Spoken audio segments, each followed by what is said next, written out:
Alhamdulillah alladzi ahyana ba'dama amatana wa ilaihi nusur. Asyhadu an la ilaha illallah wahdahu la syarikalah wa asyhadu anna Muhammadan abduhu wa rasuluhu la nabiyya ba'dahu. Allahumma salli wa sallim wa barik ala hadzal nabil karim wa ala alihi wa sahbihi ajma'in. Qala Allah Ta'ala fil Qur'anil Karim, A'udzu billahi minasy syaithanir rajim. Bismillahirrahmanirrahim. Innal ladzina yatsluna kitaballahi wa aqamus shalah wa anfaqu mimma razaqnahum sirran wa alaniyah yarjuna tijaratan lan tabur. Shadaqallahul azim. Bapak-bapak, ibu-ibu, jamaah salat subuh yang mudah-mudahan kita semua selalu dalam lindungan Allah, diberikan rahmat dan dimuliakan oleh Allah Subhanahu wa taala. Mari kita kembali memuji dan bersyukur kepada Allah. Alhamdulillah, pagi ini Allah sehatkan jasmani dan rohani kita, Allah kuatkan iman kita, Allah lapangkan waktu bagi kita untuk berubudiyah kepadanya. Doa, salawat dan salam mari pula kita sama memohonkan kepada Allah, semoga Allah sampaikan buat baginda Rasulullah sallallahu alaihi wasallam. Bapak dan Ibu, dalam pertemuan kita 15 hari yang lalu kita sudah membicarakan siapa saja menurut Allah orang-orang yang bisa, mampu, tertarik untuk memakmurkan masjid Allah. Dan kita sudah sampaikan kelompok tersebut, di antaranya orang-orang yang beriman kepada Allah, orang yang beriman kepada hari akhir, orang yang mendirikan sholat, menunaikan zakat, dan dia tidak punya rasa takut kecuali hanya kepada Allah. Maka kalau kita menginginkan masjid-masjid kita, musola-musola, surau-surau kita ramai, bagaimana kita menciptakan banyak orang-orang seperti ini yang kuat imannya kepada Allah, yang tidak ragu dengan hari akhir, orang-orang yang mendirikan sholat, yang menunaikan zakat, dan tidak punya rasa takut kecuali hanya kepada Allah. Kalau banyak personnya orang-orang seperti ini, insya Allah masjid senantiasa ramai, surau ramai, musola ramai.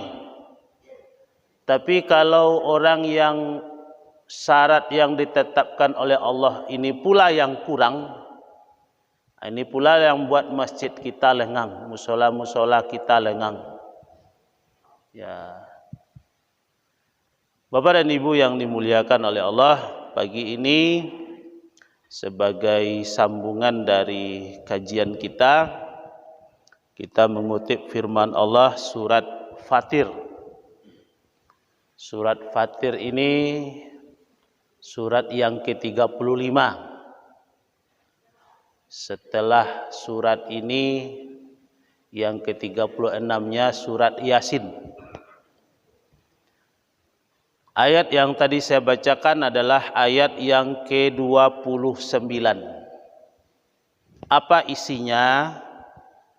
Allah menjelaskan ada 3 amalan, 3 pekerjaan yang kalau dibawa kepada bentuk perdagangan, maka 3 amalan, 3 pekerjaan ini adalah golongan yarjuna tijaratan lan tabur, atau kalau di ujungnya saja tijaratan lan tabur. Dia adalah amalan pekerjaan dalam bentuk kategori perdagangan yang tidak pernah merugi. Jadi Allah mengumpamakan amalan-amalan kita ko bentuk orang menggalih, bentuk orang berdagang. Maka ada 3 amalan ko, dan kalau kita karajuan ndak pernah merugi wak doh. Untung aja nan dapat. Dan duduk dalam masjid kalau ada orang menggalih. Orang menggalih tu nan paling katuju deknya, galenya capek abi, untungnya balipek ganduh. Cubalah tanyakan kok indak. Laku untungnya banyak. Nan paling ndak katuju deknya, gale ko marugi. Mengaku tak mengakunya, Allah menyebutkan dalam surah At-Taubah ayat 24. Di situ dikatakan wa tijaratun takhsawna kasadaha, perdagangan yang kamu takut rugi terhadapnya. Jadi orang menggalih paling takutnya rugi, dan paling senangnya balabo. Balabo banyak loh. Ya. Nan antara katuju jo ndak katuju deknya pulang pokok. Saketek saja labonya tu ndak rancak golak ada. Dari bahanan mengalih petang mak sipi. Sipi berarti le labo tu. Tapi ketek cioknya. Bapak dan Ibu yang dimuliakan oleh Allah, kita akan buktikan secara rasional, secara empirik, bahwa apa yang Allah sebutkan ini begitu benar adanya. Baso karajo-karajo nan disabuan si koko ndak ada ruginya, nan ada cuma untungnya saja. Kita akan buktikan 3 amalannya. Yang pertama, innalladzina yatsluna kitaballah, sesungguhnya orang-orang yang selalu membaca kitab Allah. Tapi ternyata yatslu itu maknanya bukan sekedar membaca. Memahami termasuk situ.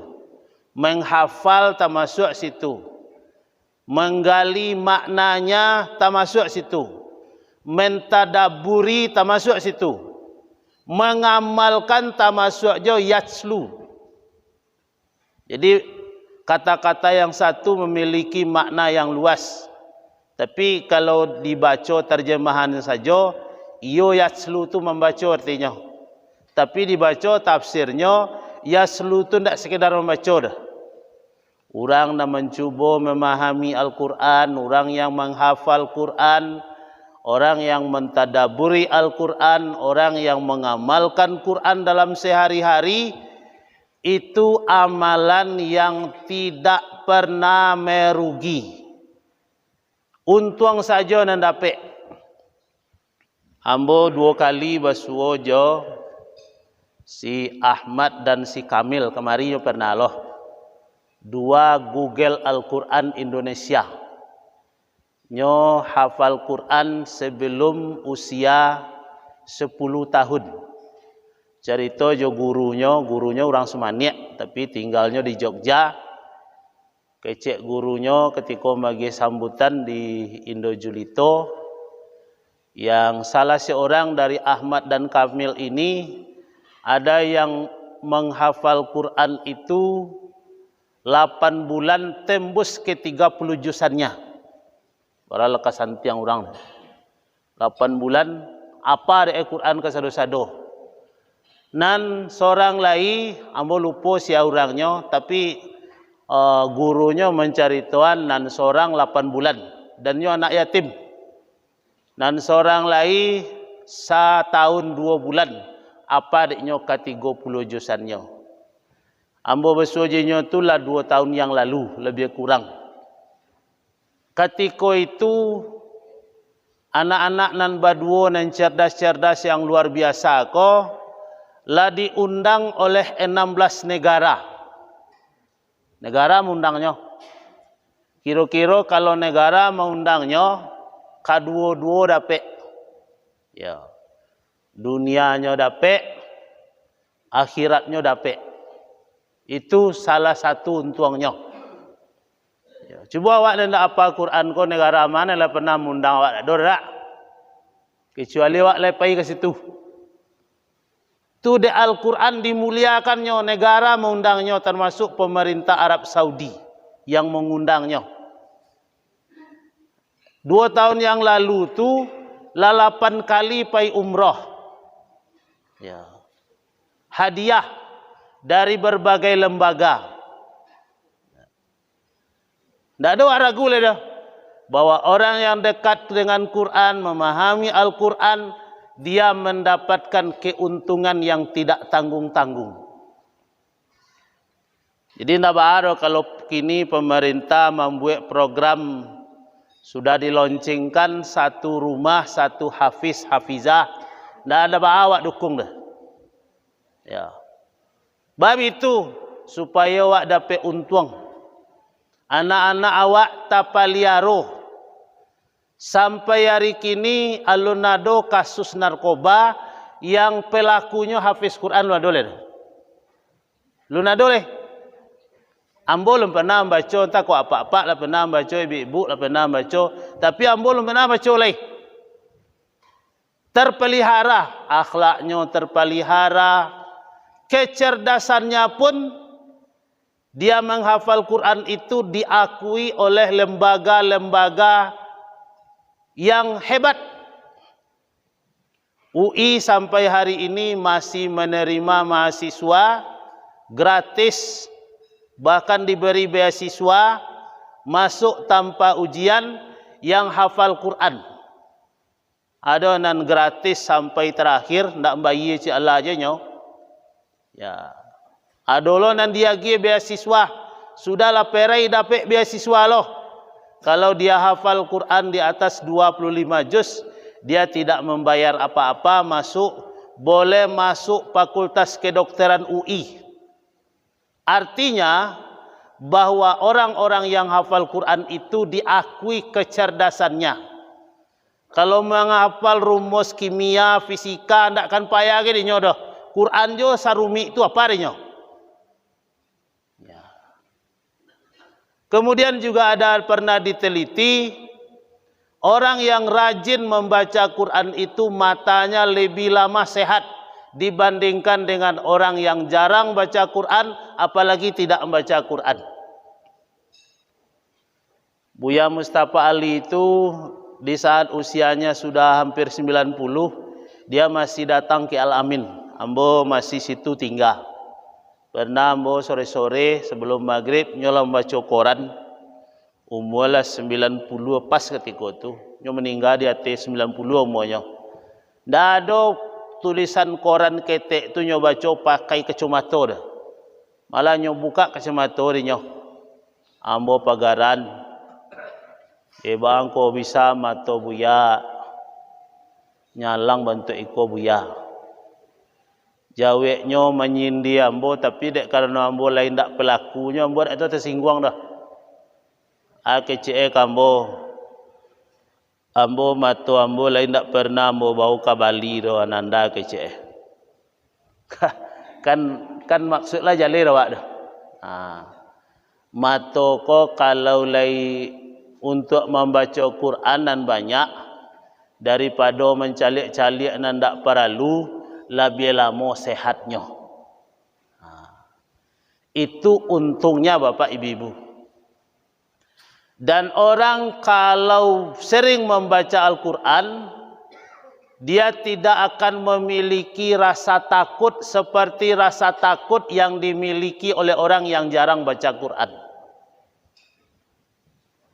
Ambo membaca, ada seorang laki-laki berasal dari Sulawesi, dia beristrikan orang Palestina. Nyo mencari tuan orang-orang Palestina tu kalau tiba serangan mendadak ke rumah-rumah penduduk dari tentara Yahudi, dari tentara Israel, maka semua isi rumah itu akan mengambil Quran dan membaca Quran.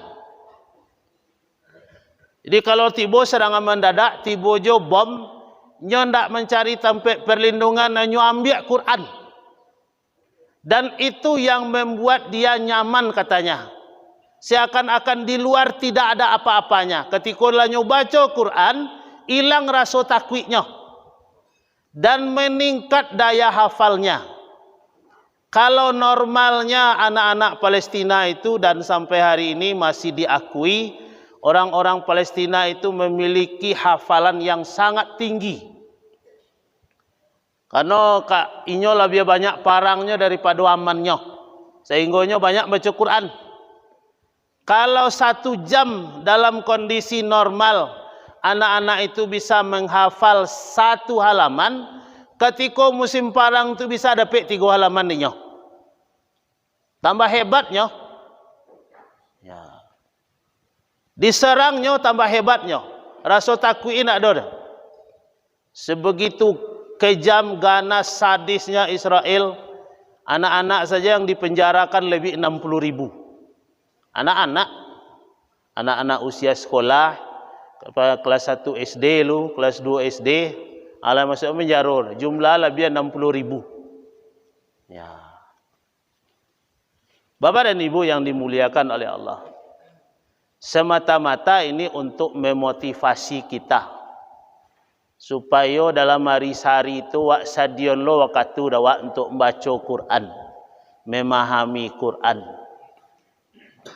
Sebab ada sekarang yang membuat kita tidak tertarik dengan Al-Quran. HP ko walaupun adona Quran di dalamnya, tapi kadang-kadang awak tidak tertarik baca Qurannya dah. Dan lado ulama mengatakan HP ko lah jadi Tuhan nomor 2 kalau tidak nomor 1. Tapi banyak nomor 1. Di mana tak HP ko dah kek bantah. Kan lalok baca lihat HP. Baru jago lalok baca lihat HP. Duduk sama-sama, anda untuk orang saling tak kenal ilon cari HP sado-sado. Ya. Kadang-kadang tiba tamu orang cari HP je. Sebegitu hebatnya Bapak dan Ibu. Lailang rasa, lailang malu di HP. Jadi mulai hari ini berniatlah kita ingin dapat kemuliaan, kita ingin mendapatkan perdagangan yang tidak pernah merugi. Tambah lo cik lai, kau tidak ada di dunia atau di akhirat. Bahwa ibu-ibu, bapak-bapak yang memiliki anak hafal Quran, nanti anak-anak ini diperkenankan oleh Allah memasangkan jubah kepada bapak-bapak, ibu-ibu di dalam sorga. Jubahnya jubah dari sarugo, dipasangkan kepada orang tua dan anaknya hafal Quran. Jadi motivasi bapak ibu-ibu. Maka kami malam patang rapek di Piliang, karena lah mulai 2 bulan berdiri Pondok Tahfiz Ukhuwah gratis namanya. Malam patang tu dilaporkan dek panitianya, dek pengurusnya pemuda-pemuda yang sehari-hari bekerja di terminal mencari dananya inyo. Bara santrinya sado 73 orang. Tidak membayar 1 sen pun. Jadi kalau ada ibu-ibu yang berminat, apa-apa yang meminat membantu, sangat bagus. Buat anak buat do nangkan mapa Quran le ustaz. Cucu ndak lo ado. Bantu je pondok tu. Pondok Tahfiz Ukhuwah gratis. Kalau ada yang ingin masuk dari boleh labuh, diterima je kalau ada. Yang kedua, Bapak Ibu, amalan yang masuk kategori tijaratan lan tabur, perdagangan yang tidak pernah merugi, wa aqamus shalah, mendirikan salat. Antara barangkali yang mau sampaian tidak sama mendirikan dengan mengerjakan. Maka ndak ada basuh kata-kata af'alis shalah dalam Quran tu dah. Yang ada selalu kata-kata mendirikan, baik bentuknya perintah atau dalam bentuk fi'il mudhari'. Ada aqimis shalah, ada dalam bentuk yang lain pula, ya, wa yuqimus shalah. Kenapa perintahnya mendirikan?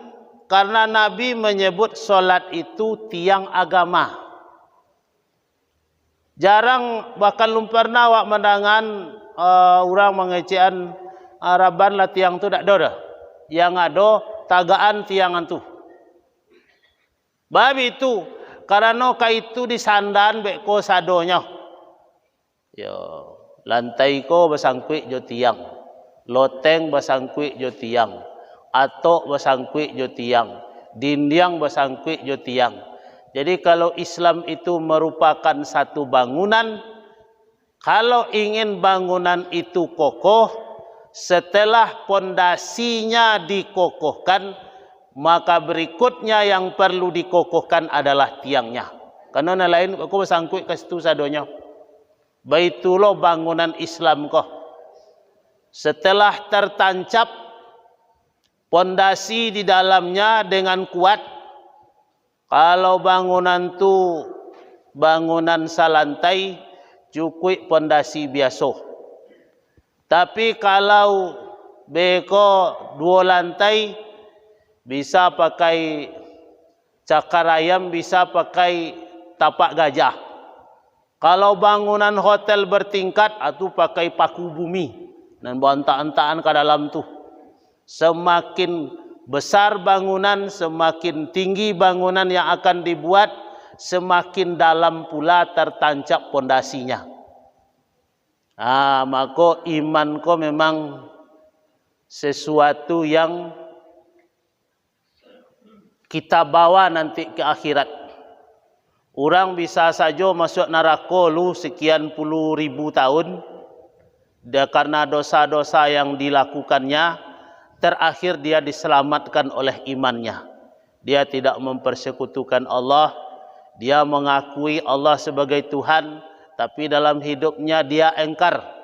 Engkar ini dia diganjar terlebih dahulu, tapi imannya menyelamatkannya. Dia te pondasi itulah ditagaan tiang-tiang. Dari masjid kau jawab bisa beraja. Tiang kau lah waraummo kau. Tiang-tiang yang kokoh diambil dari kayu-kayu yang kuat. Masjid nan babuek dari tembok saja saummo kau ada nala runtuh. Ya, bangunan nan dibuat dari tembok tapi semua kau tidak boleh. Sehingga orang mau cerita kau ada surau si kau dulu mah. Tak ada tanda boleh dah. Kau ada bangunan si kau dulu, tak ada tanda boleh. Tapi kau masih berdiri kokoh, kenapa? Karena tiangnya kokoh. Maka mendirikan solat, Bapak Ibu-Ibu mau melihat dari sisi apa saja, dia tetap mendatangkan keuntungan. Ada seorang perempuan Nasrani yang masuk Islam di musim pandemi ini. Dia masuk Islam dengan 2 alasan. Ini dokter tapi pendidikannya S3, dokter.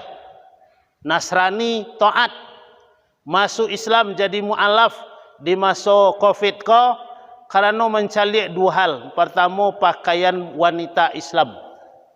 Ternyata pakaian wanita Islam itu sangat bagus dan tidak ada yang menandingi di muka bumi ini. Jadi kalau padusi itu disuruh berhijab, pakai burqah, pakai cadar, itu memang cocok dengan keadaan apa saja. Apoleh keceknya di musim pandemi. Nang kedua nyo pelajari gerak-gerik solat ini. Nyolon masuk Islam ni dah. Nyo pelajari gerak-gerik solat. Ternyata dari semua yang dia pelajari, hasil penelitiannya, gerak-gerik solat ini, tata cara solat, itu punya dampak kesehatan semuanya. Ada dampak kesehatannya. Ya.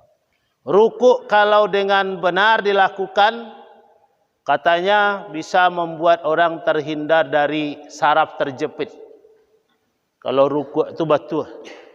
Tapi orang rukuk kadang kan tak lo betul. Macam-macam lo model rukuknya. Sujud kalau dilakukan dengan benar, itu ada hubungannya dengan mata. Ya. Ada hubungannya dengan otak. Kalau orang solat malam, di waktu dia sujud lewat jam 2 itu, pada saat itu masuk oksigen ke otak kecilnya. Yang sesungguhnya kalau dia dalam posisi tidur, itu agak susah masuknya. Lain masuknya nyo. Nyo masuknya tengah malam, oksigen ko ke dalam otak kecil. Orang berawal kan stroke itu dari terganggunya jaringan saraf ke otak kecilnya. Kau sedang posisi sujud tu sangat mudah oksigen masuk ke dalam otak kecilnya. Maka orang nan rajin solat malam itu setidaknya 2 terhindar dari penyakit. Pertama penyakit Alzheimer, palupo, pikun. Kete ummola pikun. Yo jarang solat malam, kadang jangan solat malam, solat wajib ndak do dah. Capek pikunnya. Nang kedua penyakit stroke. Percaya tak percaya tu urusan awak seorang lo tu. Tapi hasil penelitiannya ada. Orang nan rajin solat malam, selain dia terhindar dari penyakit Alzheimer, dia juga jarang diserang penyakit stroke. Karena otak kecilnya senantiasa dipenuhi oleh oksigen. Nyo sujud tengah malam. Akhirnya dia memutuskan diri untuk masuk Islam. Rupanya gerakan solat ko keceknya membuat orang sehat. Artinya solat ko untung aja nan ada rugi tak ada.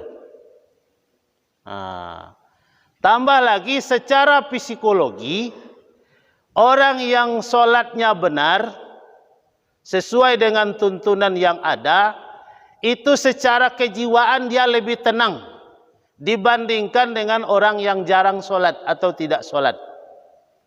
Balo kan indah. 5 kali setidaknya terbangun komunikasi dia dengan Allah. Dia bertakarub kepada Allah. Sehingga jiwanya tenang. Kawan awak dah kek je bupati, tanggung kadang lubang hidung mencerita. Dapat mota sekali je bupati sama makan. Begitu senangnya dia menceritakan.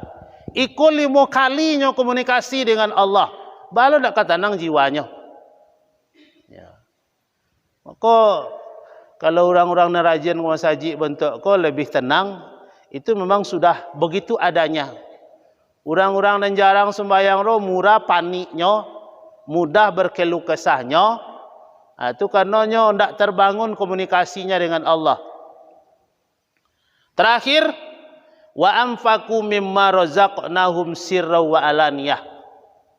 Orang nan menginfakkan, menafkahkan, mensedekahkan, mewakafkan harta yang rezeki yang Allah berikan kepadanya, baik dengan cara sir, diam-diam, atau secara terang-terangan. Pokoknya kalau orang membelanjakan hartanya di jalan Allah, apakah dalam bentuk sedekah, zakat, infak, hadiah, segala macam yang memang dibolehkan, dia akan selalu mendapat untungnya dan tidak akan pernah ada ruginya. Dan yang perlu banalawak catat Bapak Ibu, Allah sekali-kali tidak mengambil manfaat dari apa yang kita lakukan. Dan Allah tidak akan terkena mudarat kalau kita tidak melakukan. Jangan berfikir bodoh lah, Pak. sepakat jawab salimo kaum go untuk hendak mempatua kepada Allah. Mak keteknya hendak kan ada dah. Sabumi ke orang tak patua yang Allah itu tetap Allah. Apalagi kalau hanya beberapa orang. Jadi kalau awak mengarajon perintahnya bukan untuk inyo, tapi untuk awak. Lilladzina stajabu li rabbihimul husna. Orang nan patuh dan tunduk kepada kami, kami balasi ketundukannya dengan yang lebih baik. Mudah-mudahan bermanfaat bagi kita semua dalam rangka meningkatkan iman, meningkatkan ketaatan kepada Allah. Kalau ada hal yang kurang berkenan, diperbanyak maaf. Kita tutup bersama-sama dengan membaca hamdalah. Alhamdulillahirabbil alamin. Assalamualaikum warahmatullahi wabarakatuh.